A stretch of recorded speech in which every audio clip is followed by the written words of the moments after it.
Hi everyone, this is just a very basic introduction to EndNote X9. So just to begin, what is EndNote? So EndNote is a reference management software, which means that it will store all your references in one place. It will help you to organize your references into folders, and it also integrates with Microsoft Word, so you can create citations and a reference list with EndNote. To download EndNote, you will need to follow the instructions that are listed on our LibGuide, and the link there is on screen for the guide that has the instructions on it. There are different instructions for Windows computers and Mac computers, so just make sure that you are using the correct instructions. So if you do experience any downloading issues, and if you have already followed the instructions and are still having any issues with EndNote, including doing that integration with Word, you will need to contact digital services because there's not much more that the library can do after we've given you those instructions. So it will be digital services that you'll need to go to if you are still having any download issues. And the link for booking an appointment with them or their drop-in services is on screen now. So before you actually use EndNote, it is important that you know the basics of how to reference in APA to begin with. So we do use APA style 7th edition here at Coventry, and we do have our online guide on how to reference each type of source as well. If you're not sure on how to reference, or you've never had a class on it or need a refresher, we do run workshops regularly. So you'll see here we do have a few on APA referencing, and we run these on a regular basis. So do book onto one of these. They are online, so you can just learn the basics of APA referencing before you start using EndNote, because you will need to know what your references should look like when EndNote are creating them for you.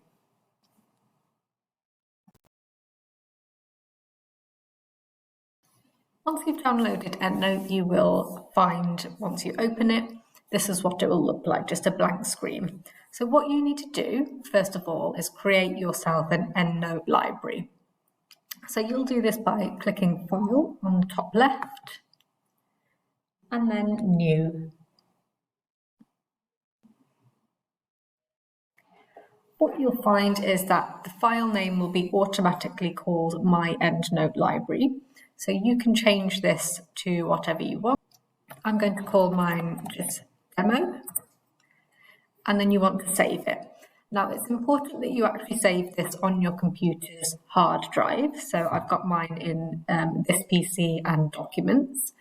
Don't save it onto any cloud, so don't save it onto any OneDrive or any Google Drive or anything like that.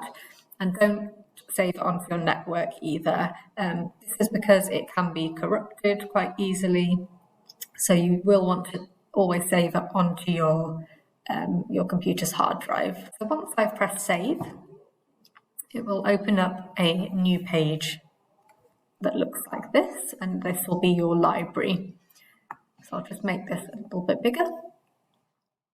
So as you can see, we've got no references here yet because we haven't added any into our library. So what we want to do then is we want to add some references in. And there's a number of ways that you can do this. I'm just going to show you the kind of main ones that you will probably be using as a student here.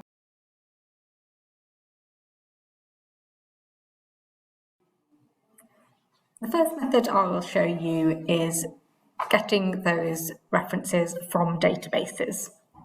So we'll start off here with CINAHL Complete, which will be the same for any kind of EBSCO database. So this includes Medline and Academic Search Complete, so anything that is hosted by EBSCO. So if I just do a quick search and get my search results. So you'll see I've got my search results here. So if you're looking through these results and you find one that you would like to add into EndNote, And it doesn't have to be something that you've already read. It could be something that you are planning to read or you just think is interesting or relevant to your topic. You can click on it. And you see down the right-hand side here, we've got a number of options. What you want to go for on these EBSCO databases is export. So it will give you a pop-up box and it will ask you where you want to export it to. And in this case, you want to export it into the top one here. So direct export in RIS format, which will give you a file that you can then upload into EndNote. So if we press save, you can see on the bottom left corner now, it has added a file down at the bottom. So when I open that file, it will automatically import my reference into EndNote. So now we have our first reference in there. Now this isn't a PDF copy of the reference, it is literally just the bibliographic information. So it's just the information about that article, it's just the reference itself. If you wanted to do multiple references at once and add multiple references from one of these EBSCO databases, you would need to put your results into a folder. So you could press share and add to folder, and it will add the results 1 to 10. Or if you want to select which ones you want to put into a folder, you would just use this little blue folder button and you can put it into whichever folder you'd like. So I'll just select just 3.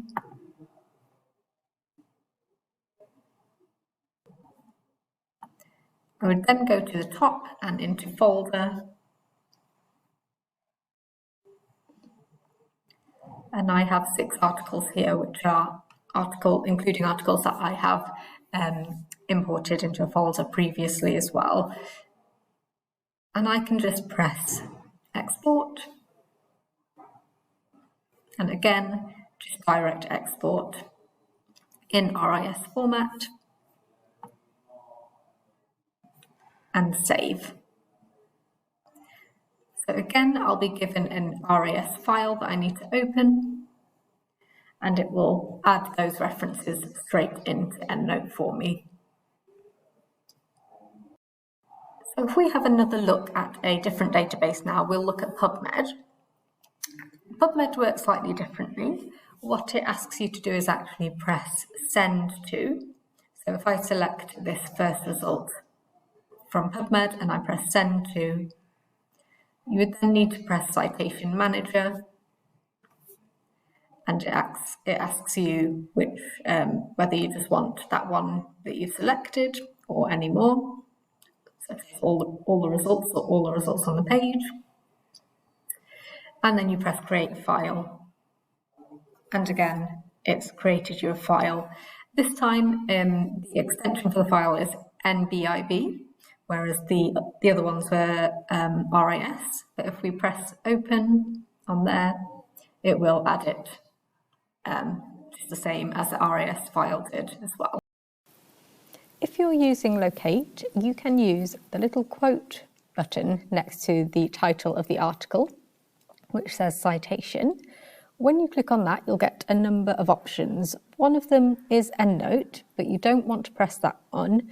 The one you actually want to press is Export RIS. So when you click on that, it will say encoding, and you can just press download.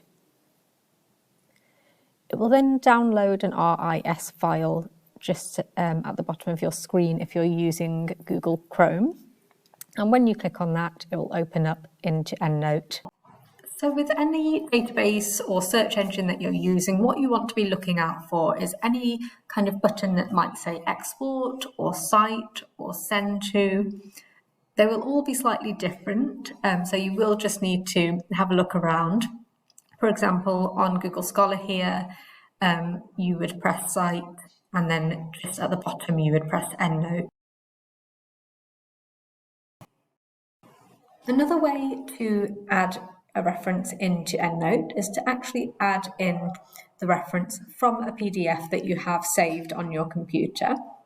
So if you have any articles saved to your computer and you'd like to add them in, just click on this import button, which is the arrow pointing down button. And then you want to make sure that the import option on the second box is selected as PDF, not as EndNote Library or any of the others.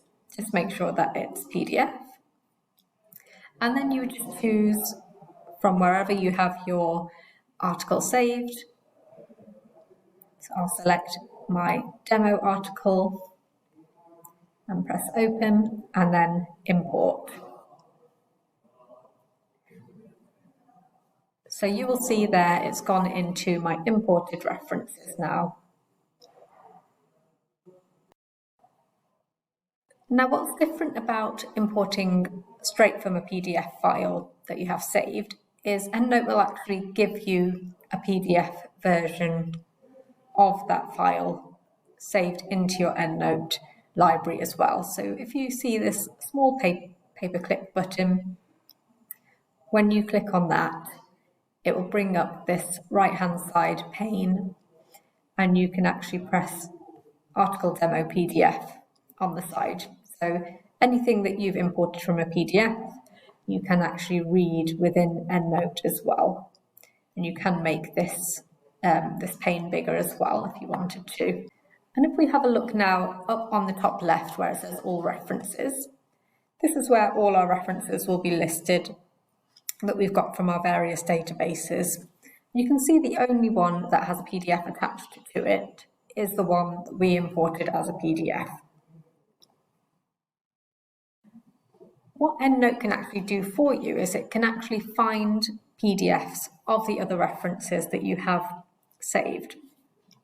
So if we highlight all of our references here, and just on the top bar you can see a magnifying glass picture which says find full text. So if we click on this, EndNote will start searching to see if it can find any of the PDF versions that it can add to your library. So you can see in this case now it's actually found 6 PDFs and 3 that it hasn't been able to find as PDF. So you now would have all of these as a PDF version as well saved into EndNote.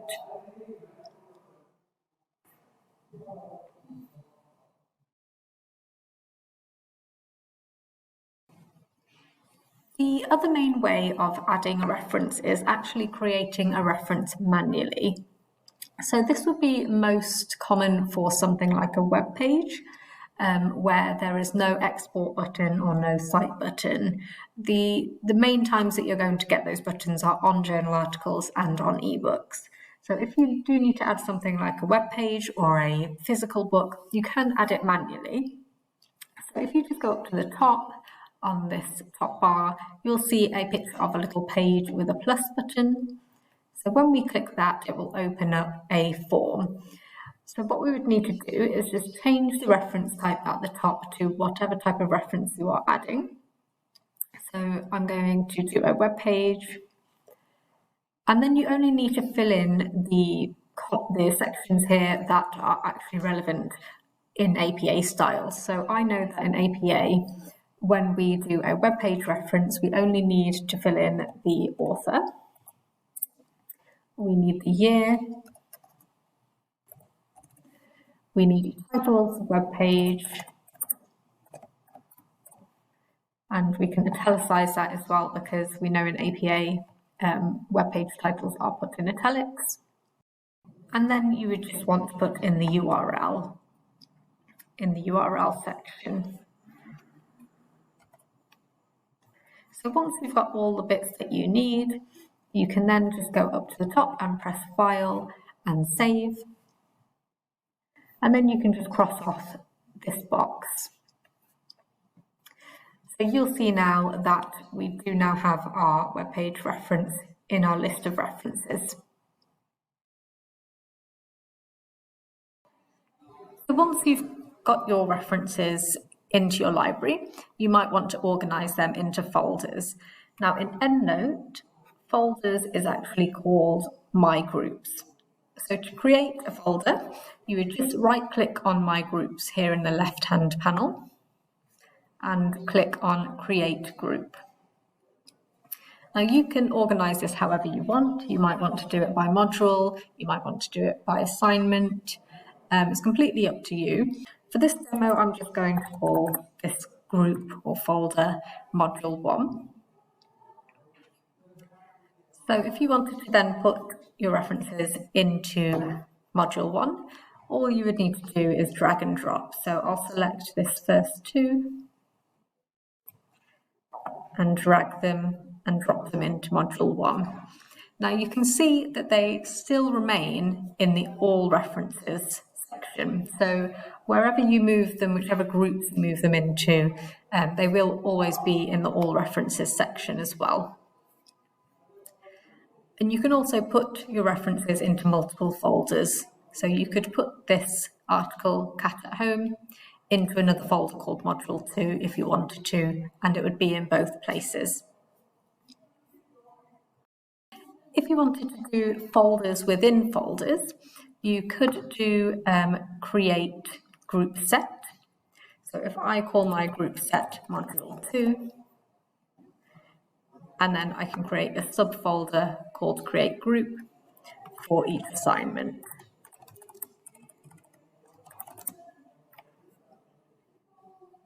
So that's just another way of organising your references.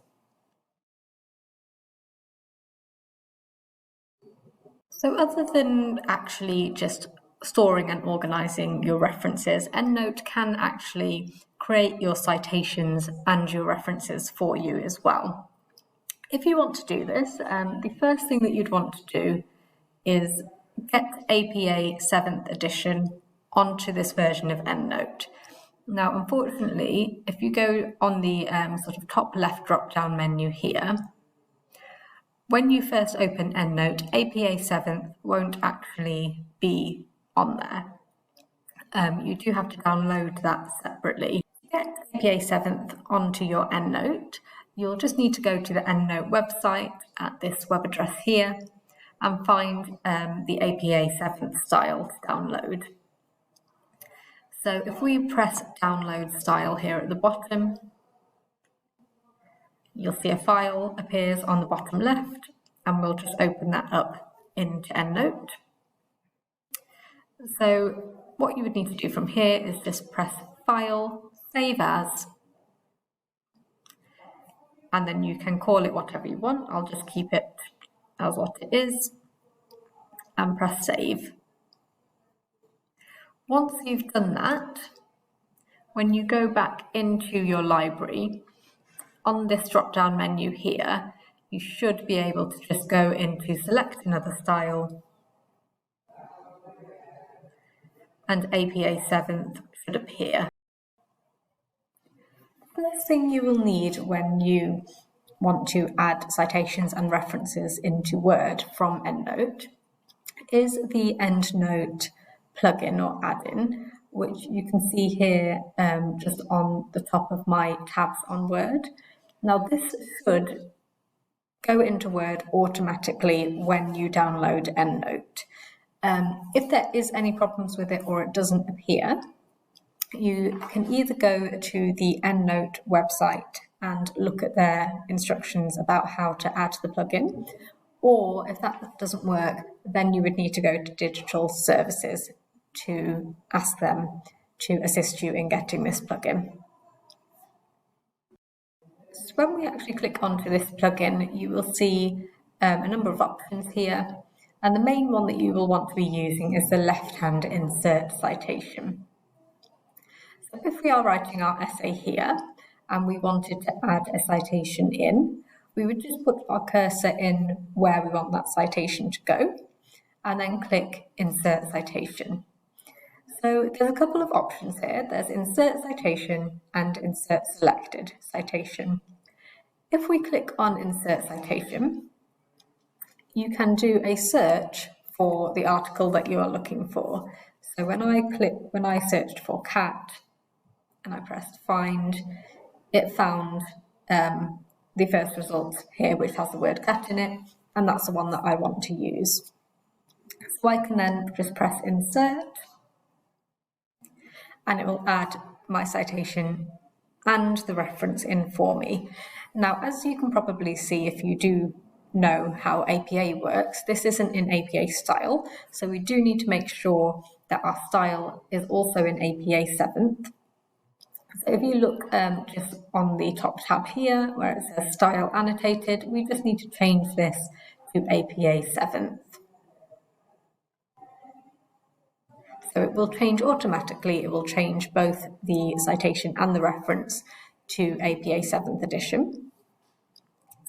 So we'll do that again, but this time we will do it with insert citation, selected citations.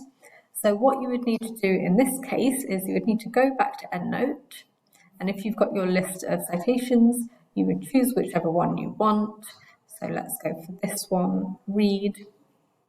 Then you can go back to Word, press insert selected citations, and it will select and choose read for you. So that's two ways of doing it. You can either search for the citation that you want or select it within EndNote and add it in. If you also need to add a page number, you can just click onto the citation and then press Edit and Manage Citations. And where it says pages in the third box, you just add the page number or numbers that you need to add in. Press OK, and it will add the page number onto your citation as well. If you then need to get rid of any citations, once you delete it, it will actually delete the whole reference from your reference list as well. So the EndNote plugin will put your reference list in alphabetical order, which is correct for APA style. However, it won't be able to be completely perfect, and this is the case for every reference management software. None of them will be 100% perfect all the time. This is why it's really important for you to know how to reference in APA first before you start using EndNote, because when you get to this stage, you will need to know what is incorrect in this reference list. If you were to hand in your assignment and you were pulled up for your references, you can't blame EndNote or any software for getting them wrong. It is your responsibility to check them and make sure that they are correct. So as an example, in this first reference here, I can see within the author names there are 3 dots here which aren't supposed to be there. That should either be more author names or it might need to be an and, depending on how many authors there are. So if we just pretend that this should be an and, I can actually go in on Word and just change that to an and. However, that isn't the best way of doing this, because if you were to use these references again for an assignment, or if you were to delete your citation and then add your citation back in again, you would need to edit the full reference all over again. The better way to do it is to actually go into EndNote and change what needs to be changed in the reference. So if we go back into EndNote and look at the read reference, so in the read reference, I can see that the title is not quite right here, because all of these words shouldn't be capitalized on the first letter. It should only really be garlic and this "an" here. So that isn't right for APA 7th edition. We would need to change that. And also the journal name here has been abbreviated, whereas we should really have it in its full form. So if we go back into EndNote, and if I click on the reference that I want to edit, so that's that one there. On the right-hand side, we have our right-hand pane, and we just need to make sure the reference tab up here is selected, and then we can just go in and edit what we need to. I'm just going to show you for the example of changing the journal name. So I can just change it to whatever I want to. And I know that this one is actually called the Journal of Nutrition. And then we just come out of it and make sure that we press yes, we want to save it. And so that will be changed now within EndNote. If we then go back into Word, what we would need to do up on our EndNote banner is press Update Citations and Bibliography. So if you just keep your eyes on this JNUTR, when I press that button, it actually changes it to Journal of Nutrition. So anytime that you use this, this particular reference in future work, it will keep as Journal of Nutrition now. But what you might also be able to see is on our first reference, it's actually changed that back to the 3 dots. And that is because we did not change that in EndNote. We only changed it in our particular Word document.